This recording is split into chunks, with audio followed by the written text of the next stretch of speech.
Hello and welcome to another healthy snacking recipe. Today we're going to make oatmeal raisin cookies, a healthier version than something you would get in the store. And we're going to start by whisking together, and I have my stand mixer here where you can use a hand mixer. We're going to whisk together the oats, and we're going to need quick oats.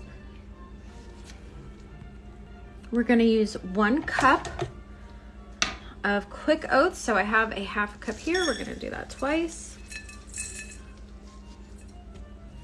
1/2. We use quick oats. You can use traditional or old-fashioned. The quick oats are just going to make sure they soften better because they are thinner than typical oatmeal. And then we're gonna also mix in some flour, and you can use a gluten-free flour. You can use a whole wheat flour, but we need 3/4 of a cup of flour. So I'm gonna get my 1/4 cup. We need 3 of those. So I'll show you how I measure flour. So I have my 1/4 cup, and you're just gonna kind of like scoop it in with a fork. This kind of, it's a lot easier if I go like this. Hold on. Here we go. So you're just gonna take a fork and you're gonna kind of like sift it. This separates the flour. We don't want to kind of pack it because then you're gonna have too much flour than what the recipe calls for. And just keep doing that. And then you'll have like this mound in the middle. So you're gonna take the flat part of a knife, and I just go like this. And I have a perfectly packed, lightly, 1/4 cup of flour. We need 3/4 of a cup, so I'm gonna do that 2 more times. Next, we're going to use 1½ teaspoons of baking powder. And this is how I measure that. I get my scoop, and most will have this edge here, and you use that to get a clean edge. 1½ teaspoons of cinnamon. And then we're going to need 1/8 of a teaspoon of salt. All right, and we're gonna whisk this together. Okay, now we're gonna do the wet ingredients. I'm gonna put this in a separate bowl and come back. So now I'm going to mix 2 tablespoons of semi-melted, almost all the way melted butter. You can also use coconut oil. I'm going to use 1 large egg or egg whites. And then we're gonna add 1 teaspoon of vanilla.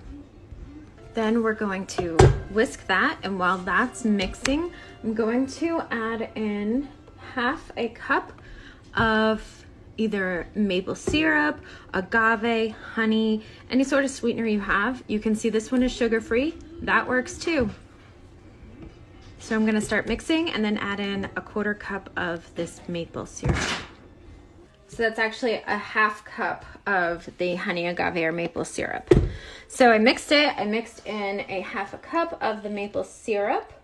And then we're going to add in the dry mixture,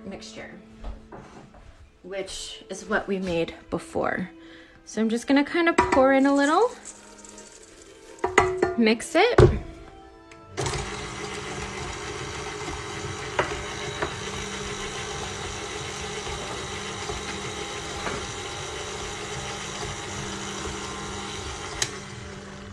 Scrape down the sides to make sure it all gets incorporated.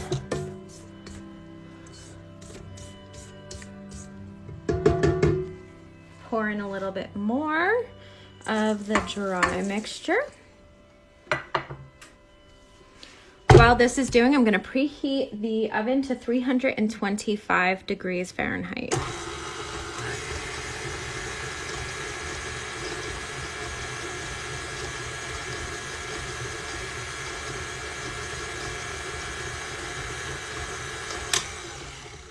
Again, I'm going to push down the dry mixture that's stuck to the bowl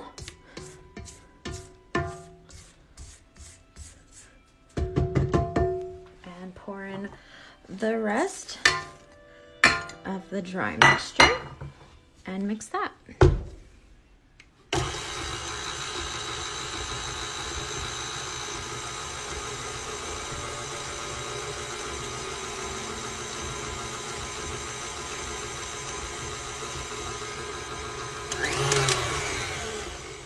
And I'm going to again push down the dry mixture stuck to the outside of the bowl.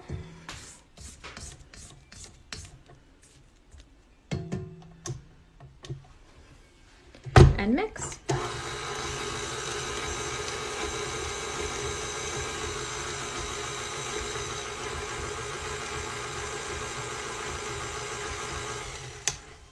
And now we're going to add raisins.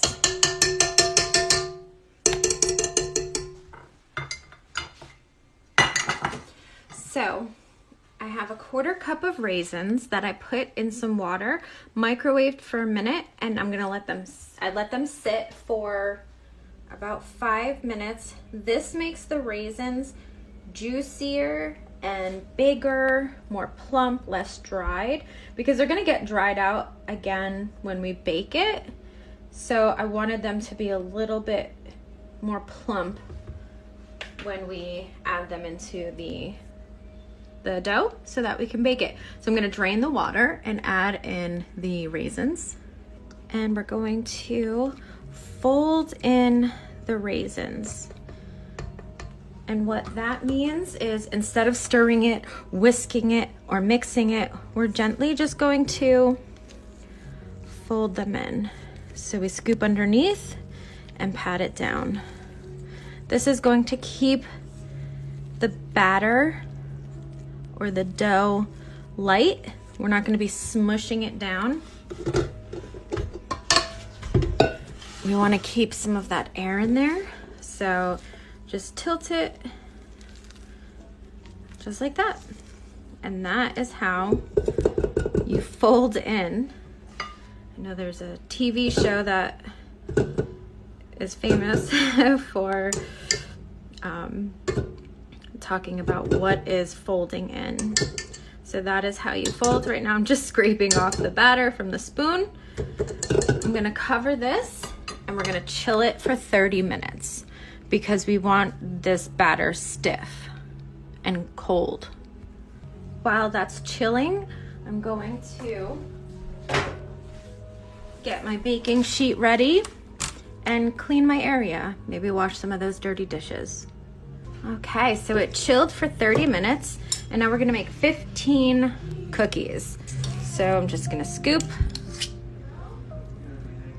I don't know if this is gonna be the right size, but if you've seen my other videos of my healthy chocolate chip banana oat cookies, those don't rise. They stay the same shape. These are gonna rise a little. So we need to flatten them out a little bit, but also make sure that there's space in between each cookie when we put them on there. And that's exactly what I'm gonna do. Okay, so I have 15 cookies. Now I'm gonna put them in my oven that's preheated to 325 degrees and let them cook for 11 to 14 minutes. Okay, so they're done. You can see they rose just a little, not much, but I will let them sit for about 10 minutes and then you can transfer them to a wire rack or you can enjoy. So this makes 15 oatmeal raisin cookies. A lot healthier than the ones you would get in the store. You can tailor them to your allergies, your diet. And instead of raisins, you could also use, you know, any other kind of dried fruit that you like. But I hope you have a wonderful weekend and enjoy your cookies.